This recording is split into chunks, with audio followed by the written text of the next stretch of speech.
les derniers jours de mai 1793, un des bataillons parisiens révolutionnaires amenés en Vendée fouillait le redoutable bois d'Herbe-en-Paille. Le 28 avril 93, le comité de salut public de Paris avait donné aux volontaires cette consigne. Point de grâce, point de quartier. À la fin de mai, sur les 12 000 volontaires partis de Paris, 8 000 étaient morts. Le bois d'Herbe-en-Paille était un de ces endroits où jadis, dans les temps paisibles, on avait fait la wishba, qui est la chasse aux oiseaux pendant la nuit. Maintenant, on y faisait la chasse aux hommes. On y rencontrait des traces de campement, des places brûlées, des herbes foulées, des bâtons en croix, des branches sanglantes. C'est là, l'embuscade! Ne tirez pas, camarades! Qu'est-ce que vous faites ici? Êtes-vous folle d'être là? Un peu plus et vous étiez exterminés! C'est une femme! Pardine, nous le voyons bien. Venir dans les bois se faire massacrer. A-t-on idée de faire des bêtises comme ça? N'ayez pas peur! Nous sommes le bataillon du bonnet rouge. La corvette, immatriculée sous le nom de The Claymore, était en réalité une corvette de guerre. Elle avait la lourde et pacifique allure marchande. Il le fallait pacifier pourtant. La négligence doit être punie. Marche!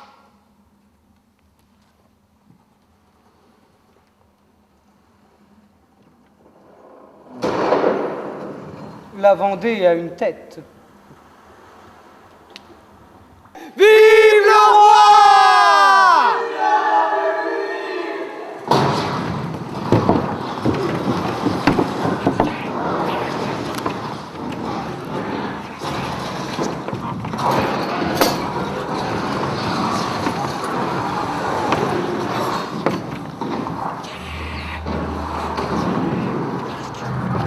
Asseyez-vous, Danton, et regardez la carte au lieu de lui donner des coups de poing.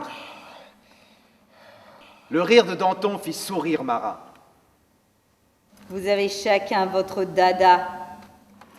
Vous, Danton, la Prusse. Vous, Robespierre, la Vendée. Vous ne voyez pas le vrai péril. Le voici. Les cafés et les tripots. Danton ne riait plus. Marat souriait toujours. Sourire de nain, pire qu'un rire de colosse. Vous moquez-vous, Marat? Marat eut ce mouvement de hanche convulsif qui était célèbre. Robespierre, Danton, le danger est dans les cafés. Oui, le danger est au centre, à Paris. Les patriotes vont pieds nus, les aristocrates sont déjà relâchés, les théâtres jouent des pièces impures, et Robespierre fera guillotiner Danton. Oui. La conclusion, c'est la dictature. La dictature, touchez-y. Prenons la dictature. À nous trois, nous représentons la révolution. Nous sommes les trois têtes de Cerbère.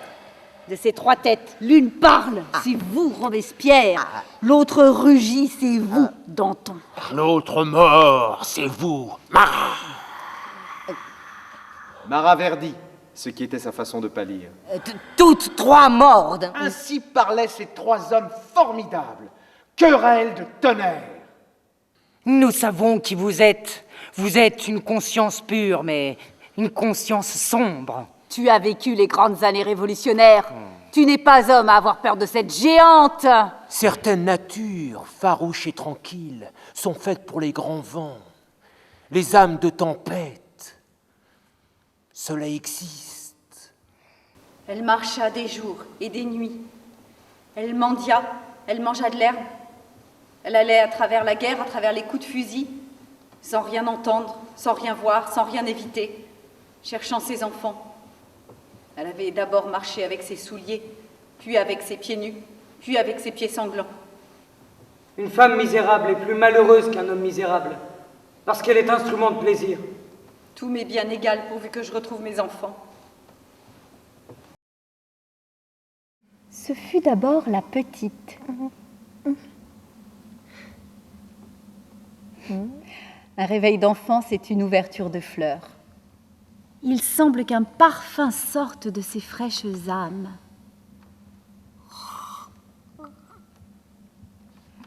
Un rayon du matin était sur son berceau. Il eût été difficile de dire quel était le plus rose, du pied de Georgette ou de l'Aurore. République française, une et indivisible. En vertu des ordres à nous donner et des pouvoirs à nous déléguer par le comité de salut public, est mis hors la loi l'individu désigné sous le nom qui suit, Lantenac, brigand, sous peine de mort. Défense est faite en exécution de l'ordre ci-dessus de porter aide et secours aux 19 rebelles qui sont à cette heure investis et cernés dans la tour. L'échelle était posée. La communication était établie entre la salle incendiée et la terre. 20 hommes accoururent, le sergent Radoux en tête, et ils s'étagèrent du haut en bas, adossés aux échelons, comme les maçons qui montent et qui descendent des pierres. Cela fit sur l'échelle de bois une échelle humaine. Le sergent Radoux était au fait de l'échelle. Le marquis rentra dans la salle pleine de flammes. Tous sont sauvés.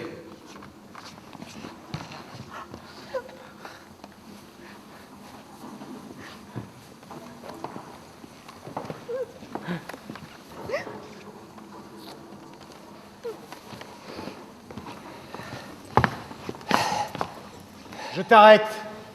Je t'approuve. Vive la République!